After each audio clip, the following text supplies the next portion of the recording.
Our scripture meditation for this evening, Matthew chapter 23, verse 11 and verse 12. Again, our scripture meditation is Matthew chapter 23, verse 11 and verse 12.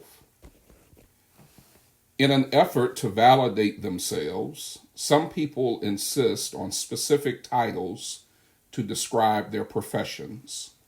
I have actually known individuals who put more emphasis on the title than the pay itself. Call an administrative assistant a secretary, and that might be considered an insult. Garbage collectors prefer being referred to as sanitation workers. Janitors have been replaced by maintenance engineers. Customer service representatives now have the distinction of being client support specialists. Even bartenders get upset when not referred to as a mixologist. Why do people need these flattering titles? Why do ordinary people think job titles will make them extraordinary? Maybe they just care too much about how others see them. Or maybe they do not understand that titles do not define a person, nor do they provide self-worth. Interestingly, some of the most well-compensated professionals have simple job designations. Better yet, more secure people understand that self-esteem is better established by the content of their character as opposed to their careers. Yet a great deal of the working public will demand the acknowledgement of their preferred professional title. This is seen in the nameplates at their jobs, the taglines on their emails, and the identifying markers on their social media accounts. For this reason, few would value the title of groom of the stool. The name refers to just that, a person who managed the bathroom affairs of English kings. Specifically, this professional position required the worker to supply the bowl for the king's excretion. He had to avail himself to that king at all times so as to be ready for the king's digestive motions, if you get my drift. In addition, the groom of the stool had to supply the necessary provisions for the king to clean himself afterwards. Though debated by historians, some have even suggested that Henry VIII required these individuals to actually perform the task of wiping and cleaning him after his bowel movements. Various historians do agree that the person in this position also held responsibility for monitoring the king's diet, monitoring the king's bowel movements, so that he and the royal doctor could collaborate on that monarch's health. You and I surely find this repulsive. It seems demeaning to be in charge of carrying around a commode, ensuring a clean rear for a grown person, and regularly talking to a doctor about a king's waist. History says otherwise. Those in this position were actually held in very high honor. Individuals who humbled themselves to such service as being a groom of the stool became royal confidants, were appointed as administrators, and were highly respected officials in the royal court. Historian David Starkey notes, the groom of the stool had, to our eyes, the most menial task. His standing, though, was the highest. Clearly, then, the royal body service must have been seen as entirely honorable, without a trace of the demeaning or the humiliating. Now, this understanding of the inner workings of English monarchs makes the words of Matthew 23, verses 11 and 12 more palatable. In other words, Jesus' command is not so bad. There he said, "But he that is greatest among you shall be your servant. And whosoever shall exalt himself shall be abased, and he that shall humble himself shall be exalted. This passage addressed the egotistical and prideful attitudes of both the scribes and Pharisees. They attempted to elevate themselves above others by focusing on their knowledge of the Mosaic law and how those they scrutinized committed technical violations of the law. By highlighting the wrongs of those around them, these arrogant-minded religious hypocrites try to establish themselves as superior to the common man. Unfortunately, this pious disposition did not limit itself to the scribes and Pharisees. Even some of the disciples, those who actually walked with Christ, had episodes that demonstrated the human tendency towards self-validation, even if that validation came at the cost of invalidating others.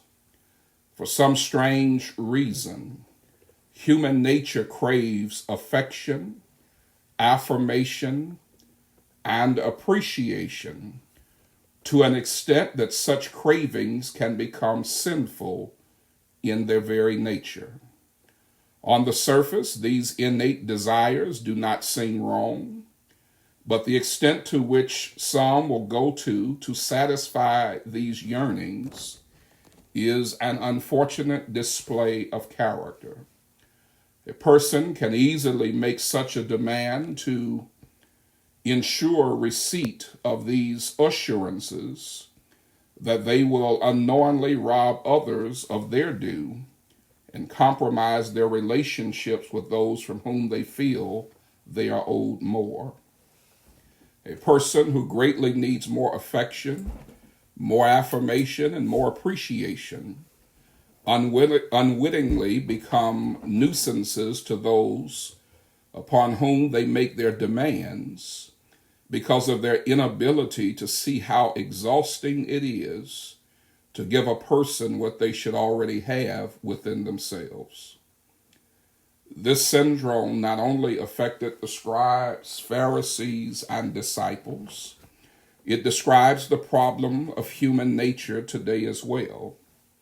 Lots of relationships suffer between people because of those who cannot be satisfied within themselves.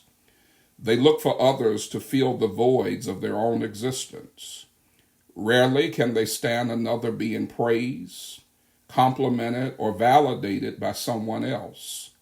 When a person esteems another, the person suffering from this syndrome of inferiority discounts the worth attributed to someone else, whether vocally expressed or quietly thought.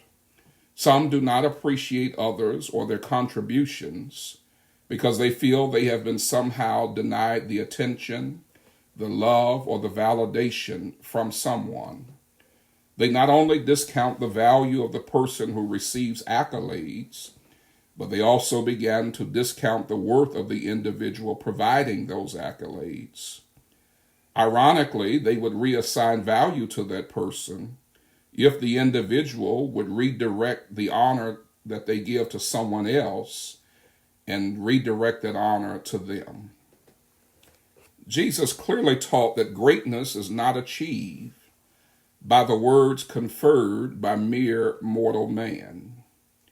In fact, we must be careful when man is quick to compliment and to give honor, because his motives might be more selfish than what is readily revealed.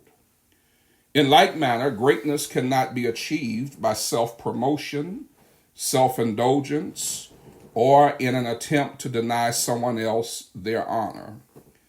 The path to greatness takes a humble route by someone who does not make his ego or selfish ambition the reason for the journey. H.G. Wells aptly said, "When a man realizes his littleness, his greatness can appear." Some of the greatest contributions to human history came from individuals who only sought to serve people or those who sought to address a need. Rarely do great people set out to be great.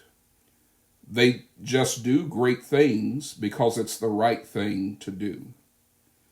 Even those who may be esteemed great in the eyes of man, or who have been legends in their own minds, can only define their greatness by human measurements. Without a selfless heart and a spirit aligned with the character of holiness, that person's perception of greatness is void the validation of God.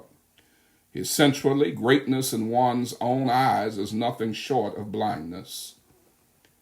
English monarchs elevated those who humbled themselves to service, a truly humbling service.